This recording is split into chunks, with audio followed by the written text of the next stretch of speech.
Assalamualaikum warahmatullahi wabarakatuh. Para santri sekalian, kita melanjutkan materi Al-Mas'alatu As-Sadisah, masalah yang ke-6, Al-Walimatu fin Nikah, yaitu walimah di dalam pernikahan. Al-Walimatu ta'amul ursi yud'a ilaihin nasu wa yajma'un.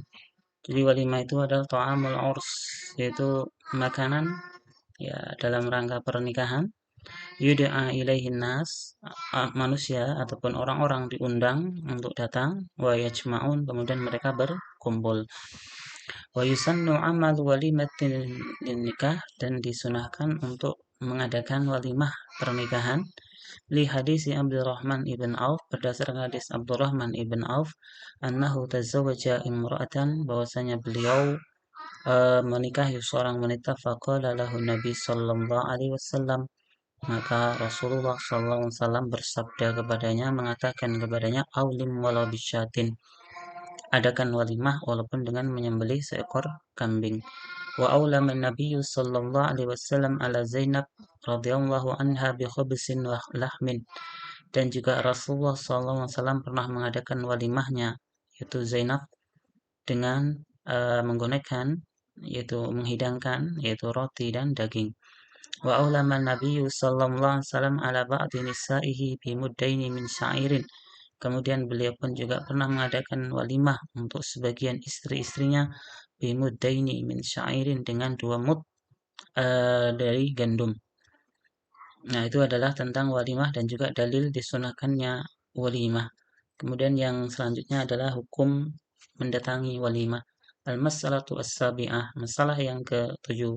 Hukmu ijabati da'wati walimatil urs, yaitu hukum memenuhi undangan walimah pernikahan.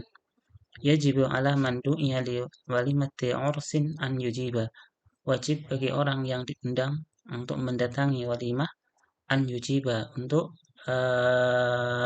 menjawab ataupun mendatangi undangan tersebut. Jadi ketika ada undangan pernikahan, ya maka wajib untuk datang. Li hadis Ibnu Umar radhiyallahu anhuma annahu qala, berdasarkan hadis dari Ibnu Umar, annahu qala, bahwasanya beliau berkata, qala Rasulullah sallallahu alaihi wasallam, Rasulullah SAW bersabda, idza du'iya ahadukum ilal walimati falyatiha, apabila salah seorang kalian diundang untuk datang ke walimah, falyatiha, maka hendaknya ia datang. Ya, ketika diundang untuk mendatangi walimah, ya maka hendaknya datang. Wa hadisu Abi Hurairah radhiyallahu an, dan juga hadisnya Abu Hurairah, anna Rasulullah SAW qala, bahwasanya beliau sallallahu alaihi wasallam bersabda, man lam yujib ad-da'wata, barang siapa yang tidak mendatangi undangan, faqad asallaha wa rasulah, maka sungguh dia telah bermaksiat kepada Allah dan Rasulnya. Kemudian yang terakhir adalah syurutu ijabati da'wati walimatil urs, yaitu syarat wajibnya mendatangi undangan walimatul urs. Jadi ya wajib untuk datang ya.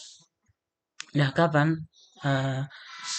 kita wajib untuk mendatangi walimah? Ya, di sini ada syarat-syaratnya. Yang pertama, antakun ahiyya al-walimatu al-ula, bahwasanya walimah tersebut adalah walimah yang pertama.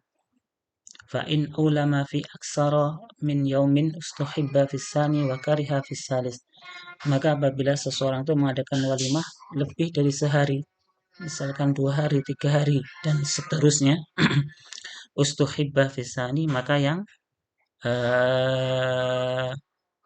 kedua itu adalah hukumnya sunnah. Bakari hafiz salih, adapun yang ketiga itu adalah hukumnya makruh. Jadi misalkan orang kaya mengadakan walimah sampai seminggu, misalkan hari pertama, kedua, ketiga, 4, 5, 6, 7 misalkan, maka yang pertama hukumnya wajib untuk bisa datang, yang kedua mustahab, yang ketiga makruh. Ana Nabi sallallahu alaihi wasallam qol, bahwasanya beliau sallallahu alaihi wasallam bersabda, ta'amu awali yaumin haqqun, makanan di hari pertama adalah hak, suatu hal yang benar. Wa ta'amu yaumus tsani, adapun makanan walimah yang kedua adalah sunnah. Wa ta'amu yaumus salis, adapun makanan di hari yang ketiga adalah sum'atun, yaitu suatu yang sum'ah, yaitu ingin didengar. Wa man samma Allahu waman sama Allahu bihi, barang siapa yang melakukan yaitu suatu perbuatan sum'ah, yaitu ingin dengar sama Allahu bihi, maka Allah pun juga akan membalasnya dengan yang demikian juga. Kemudian yang kedua, an yakuna adai musliman. Jadi yang mengundang kita itu adalah seorang muslim. Maka fala tajibu ijabatu da'watil kafir, maka tidak wajib untuk mendatangi undangannya orang kafir. Jadi yang mengundang kita itu adalah orang yang muslim, mukmin, maka ya kita wajib untuk datang. Yang ketiga adalah an yakuna adai, bahwasanya yang mengundang kita min ghairil usatil mujahirina bil maksiat, yaitu orang yang bukan pelaku maksiat yang terang-terangan. Ya, bukan pelaku maksiat yang terang-terangan.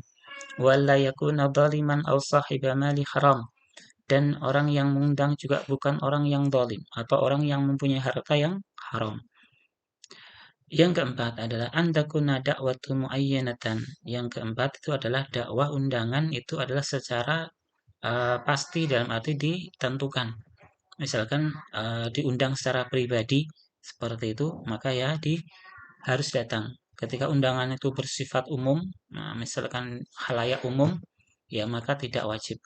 Fa in da'ahu fi jam'in, maka apabila ada undangan di halayak umum, dalam arti ya di tempat umum, misalkan fala tajib al-ijabah, maka tidak wajib untuk mendatangi undangan tersebut. Yang kelima, an yakunal qasdu minad dakwah at-tawaddud wat taqarrub.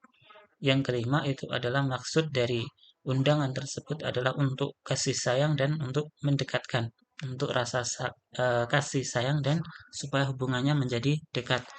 Fa in da'ahu li khaufin minhu, apabila mengundangnya itu adalah karena ketakutan dari orang tersebut, otomi afijahin, atau orang tersebut adalah tamak rakus menginginkan suatu jabatan tertentu, fala tajib al-ijabah, maka tidak wajib untuk mendatangi undangan tersebut.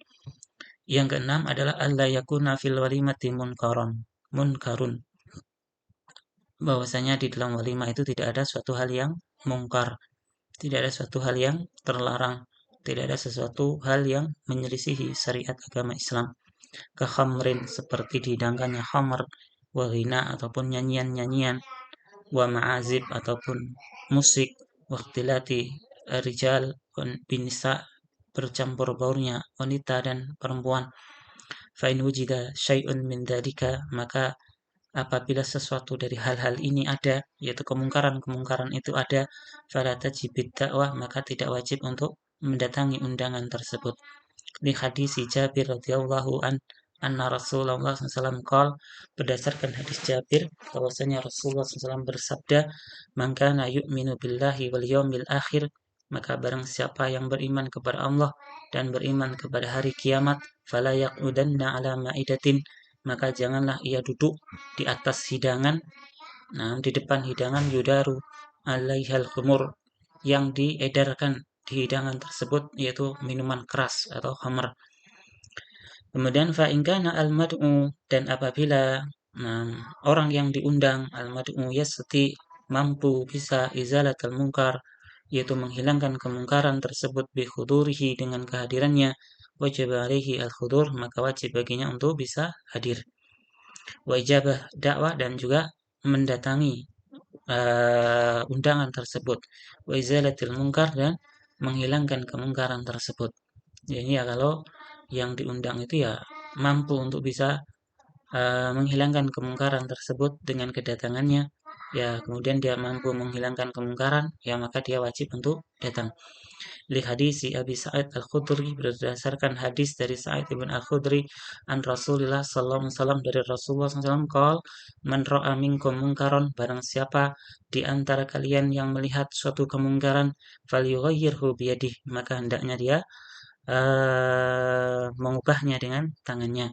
Fa'ilam yastati, dan apabila tidak mampu mengubah dengan tangannya, fabilisani, maka dengan lisannya. Fa'ilam yastati fabiqalbih, dan apabila tidak mampu merubah dengan lisan, fabiqalbih, maka dengan hatinya, yaitu yang mengingkari, hatinya ingkar dengan kemungkaran tersebut. Wadzalika ad'aful iman, maka yang demikian itu adalah selemah-lemahnya iman. Wa akhiru da'wana alhamdulillah. Assalamualaikum warahmatullahi wabarakatuh.